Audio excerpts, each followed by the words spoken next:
Hello everyone, welcome to री academy. So आज के इस वीडियो में डिस्कस करने वाले हैं unorganised worker social security act 2008 के एमसीक्यू, जो कि यूपीएससी ईपीएफओ एग्जाम के लिए काफ़ी इंपॉर्टेंट है आपके लिए। तो स्टार्ट करते हैं आज का पहला क्वेश्चन कह रहा है, which of the following schemes are formulated for unorganised workers mention in the unorganised workers social security act 2008। यहाँ पे कह रहा है कि ऐसी कौन सी स्कीम्स है जो कि अनऑर्गेनाइज्ड वर्कर्स के लिए बनाई गई है और वो scheme unorganised workers social security act 2008 में मेंशन भी है। यहाँ पे फर्स्ट पॉइंट है Indira Gandhi national old age pension scheme, point 2 है जननी सुरक्षा योजना और पॉइंट 3 है राष्ट्रीय स्वास्थ्य बीमा योजना। तो आपके पास ऑप्शन है 1 and 3, 2 and 3, 1 and 3 और ऑल ऑफ द अबव। तो इसका राइट आंसर है option D, all of the above. ठीक है, ये तीनों ही scheme unorganised workers social security act 2008 में मेंशन की गई है। इस गिवन एक्ट में एक शेड्यूल मेंशन है, शेड्यूल 1 में कुछ स्कीम्स दी गई हैं जो कि अनऑर्गेनाइज्ड वर्कर्स के लिए फॉर्मुलेट किया गया है। ठीक है, आपको वो स्कीम याद रखनी है, वो स्कीम आप लिख सकते हैं, एक्ट से भी कॉपी कर सकते हैं। यहाँ मैं बता देता हूँ आपको, जैसे कि पहला तो ये हो गया Indira Gandhi national old age pension scheme, Janani Suraksha Yojana, राष्ट्रीय स्वास्थ्य बीमा योजना। इसके अलावा आप नेशनल फैमिली बेनिफिट स्कीम भी है, आम आदमी बीमा योजना भी है, अटल पेंशन भी है, प्रधानमंत्री जीवन ज्योति बीमा योजना ये भी है और प्रधानमंत्री सुरक्षा बीमा योजना। प्रधानमंत्री जीवन ज्योति बीमा योजना से एक क्वेश्चन आया भी हुआ है यूपीएससी ईपीएफओ एग्जाम में। तो इस तरीके से ये सारे ही जो स्कीम है आपके ईपीएफओ एग्जाम के लिए इंपॉर्टेंट है। ये सारी स्कीम को आप देख लीजिएगा, मैं इस पर डेडिकेटेड वीडियो भी लेके आऊँगा, अलग अलग स्कीम पे अलग अलग वीडियो। तो इसका आंसर है ऑप्शन डी, सारे के सारे स्कीम अनऑर्गेनाइज्ड वर्कर के लिए ही बनाए गए हैं। ठीक है, क्वेश्चन नंबर 2 कह रहा है unorganised worker social security act 2008 stipulates formulation of suitable welfare scheme for unorganised workers on the matter relating to. जैसे कि हमने अभी कुछ स्कीम्स देखी थी, है ना, तो वो जो स्कीम्स है वो कौन से मैटर्स पे बनाई जाती है ना। यहाँ पे ये पूछ रहा है वो जो स्कीम है, वेलफेयर की जो स्कीम है वो कौन से मैटर्स पे है। क्या मैटरनिटी बेनिफिट के लिए बनाई जाती है, डिसेबिलिटी कवर के लिए है, ओल्ड एज प्रोटेक्शन के लिए है। यहाँ पे आपसे ये पूछ रहा है। तो ऑप्शन है 2 and 3, बी का 1 और सी है 1 and 3 और ऑप्शन डी है ऑल ऑफ दी अबव।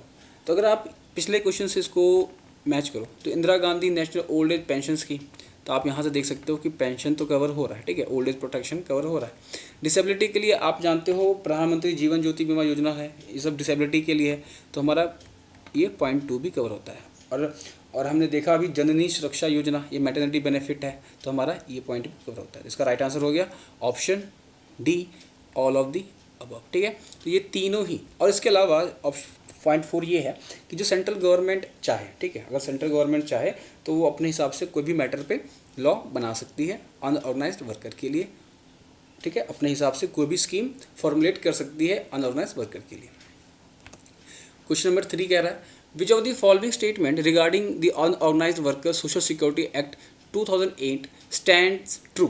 नीचे गिवन 3 पॉइंट में से कौन सा स्टेटमेंट सही है, यहाँ पे ये पूछ रहा है आपसे। पहला पॉइंट कह रहा है as per provisions of the unorganised worker social security act 2008 every unorganised worker shall be eligible for registration subject to the fulfilment of 2 condition. कह रहा है कोई भी अनऑर्गेनाइज जो वर्कर है उसका रजिस्ट्रेशन के लिए 2 कंडीशन ही फुलफिल करनी पड़ती है। पहला, ही और she should completed 14 year of age, उसे कम से कम 14 साल की उम्र कंप्लीट करनी चाहिए। अच्छा, 14 साल क्यों?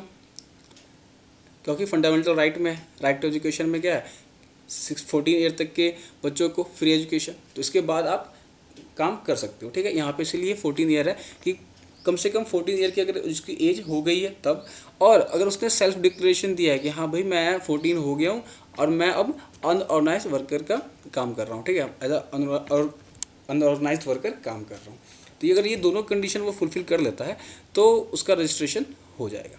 पॉइंट 2 कह रहा है state government are mandated for register the unorganised worker at and to provide benefit of welfare schemes like life and disability cover, health and maternity benefit and old age protection only. ठीक है, तो ये तीनों ही जो चीज़ें हैं ये तीनों कवर होती हैं।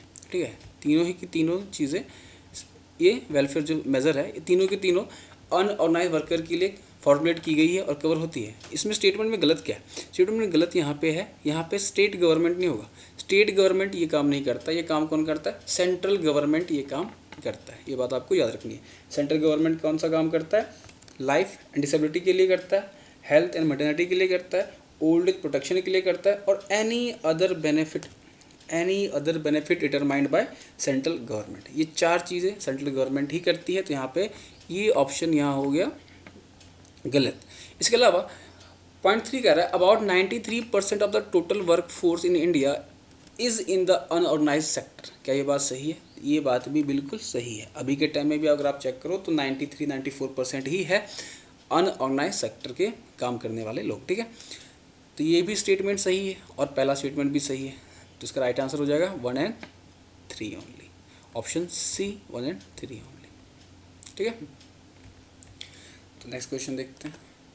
क्वेश्चन नंबर 4 कह रहा है which of the following statements about the unorganised sector social security act 2008 is not true. यहाँ पे क्या सही नहीं है ये पूछ रहा है।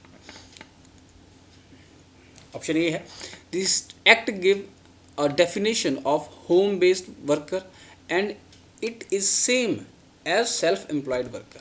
कह रहा है एक्ट में होम बेस्ड वर्कर का डेफिनेशन दिया हुआ है और जो डेफिनेशन है बिल्कुल सेम है किस सेल्फ एम्प्लॉयड वर्कर के डेफिनेशन से। क्या ये बात सही है? ऑप्शन बी है it prescribe for making suitable welfare schemes for unorganised worker relating to life and disability cover, health and maternity benefit and old age protection by the central government. ठीक है, तो जैसा हमने पिछले क्वेश्चन में discuss किया कि सेंट्रल गवर्नमेंट के ये तीनों काम है, तो यहाँ पे ये पॉइंट तो हमारा ट्रू हो गया। पॉइंट सी कह रहा है this act gives separate definition of unorganised worker and wage worker. क्या एक्ट में अनऑर्गेनाइज वर्कर और वेज वर्कर के लिए सेपरेट डेफिनेशन दिया हुआ है? क्या ये बात सही है? यहाँ पे हमसे ये पूछ रहा है। इट प्रिस्क्राइब फोर्थ पॉइंट है it prescribe the making suitable welfare scheme for unorganised worker relating to the provident fund, employees injury benefit, housing, education scheme for children, skill upgradation of workers only by the state government. ठीक है, तो यहाँ पे एक चीज़ आपको ये भी याद रखनी है, सेंट्रल गवर्नमेंट का काम होता है लाइफ एंड डिसेबिलिटी कवर करना, मैटरनिटी बेनिफिट कवर करना और old age protection cover, pension cover करना। इसके अलावा जो चीज़ें कवर करेगा वो स्टेट गवर्नमेंट कवर करेगा। जैसे अगर एम्प्लॉय इंजरी हो रही है तो वो housing, accommodation, educational scheme state government का काम है, और स्किल अपग्रेडेशन ऑफ वर्कर ये भी स्टेट गवर्नमेंट का काम है। ठीक है, तो ये चीज़ आपको याद रखनी है कि स्टेट गवर्नमेंट और सेंट्रल गवर्नमेंट क्या क्या काम करती है अनऑर्गेनाइज वर्कर के लिए। और ये बात भी बिल्कुल सही है कि अनऑर्गेनाइज वर्कर और वेज वर्कर का डेफिनेशन बिल्कुल अलग अलग दिया हुआ है। ठीक है, तो इसका राइट आंसर क्या है? इसका राइट आंसर है ऑप्शन ए। देखिए यहाँ पे देख के समझ आ रहा है यहाँ पहला पॉइंट क्या कर रहा है, the act gives a definition of home based worker and it is same as self employed worker. क्या जो सेल्फ एम्प्लॉयड वर्कर है, जो खुद काम करता है अपना, वो ज़रूरी है कि वो होम बेस्ड वर्कर होगा? तो अगर आप ऐसे भी करो तो ये ऑप्शन क्या होता है? गलत होता है। होम बेस्ड वर्कर मतलब क्या? जैसे कि आजकल के टाइम में वर्क फ्रॉम होम चल रहा है। ठीक है, तो होम बेस्ड वर्कर में क्या होता है कि आप चलो मान लो आप अपना भी काम कर रहे हो, आपका खुद का काम है, फिर आप होम बेस्ड वर्कर खुद को कह सकते हो। लेकिन यहाँ पे आप एम्प्लॉयर का भी काम कर सकते हो ना। यहाँ पे एम्प्लॉयर भी आपको कह सकता है कि चलो मान लीजिए किसी कंडीशन में मैटरनिटी रिलीफ मिला हुआ है तो वो एम्प्लॉय क्या कर रही है, वो घर से ही काम कर रही है, या किसी अदर केस में डिसेबिलिटी हो गया या कुछ हो गया तो घर से ही काम कर रहा है, या कोरोना का सिचुएशन है मान लीजिए अभी, तो एम्प्लॉयर ने क्या बोला है कि होम वर्क फ्रॉम होम करो। तो होम बेस्ड वर्कर जो होता है वो ज़रूरी नहीं है कि वो खुद का काम करे, वो एम्प्लॉयर का काम भी करता है। ठीक है, और सेल्फ एम्प्लॉयड वर्कर जो होता है वो तो खुद का काम करता है। ठीक है, तो यहाँ पे ये दोनों ही डेफिनेशन सेम हो ही नहीं सकती। तो इसका राइट आंसर क्या हो जाएगा? Option A.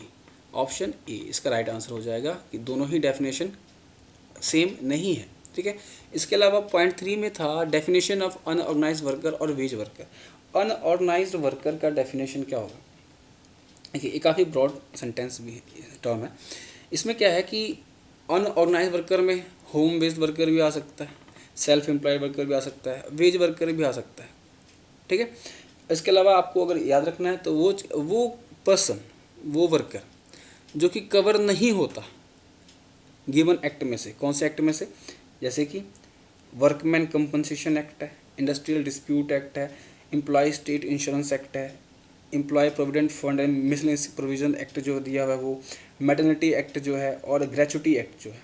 अगर कोई एम्प्लॉय, कोई पर्सन, कोई वर्कर इस एक्ट में कवर नहीं होता है, ये शेड्यूल 2 में दिया हुआ है, ठीक है। इसी एक्ट के शेड्यूल 2 में ये मेंशन है कि जो वर्कर इस एक्ट में कवर नहीं होता है वो अनऑर्गेनाइज्ड वर्कर कहलाता है, ठीक है। इसके अलावा वेज वर्कर क्या हो गया? वेज वर्कर हुआ एनी एम्प्लॉयड, एनी पर्सन जो पैसों के लिए काम कर रहा है, ठीक है, किसी अनऑर्गेनाइज्ड सेक्टर में, चाहे वो डायरेक्टली काम कर रहा है, जैसे एम्प्लॉयर ने रखा है, जैसे किसी कॉन्ट्रैक्टर ने रखा है, जो दिहाड़ी वर्कर होते हैं ना, लगभग वही चीज़ यहाँ पे कह रहा है। जो दिहाड़ी वर्कर होते हैं जो पैसों के लिए काम करते हैं, पर डे का हो सकता है, या वो पैसे कैश में होंगे या किसी अदर फॉर्म में हो सकता है, ठीक है, तो वो वेज वर्कर कहलाता है। तो ये भी अलग अलग डेफिनेशन दिए हुए हैं इस एक्ट में।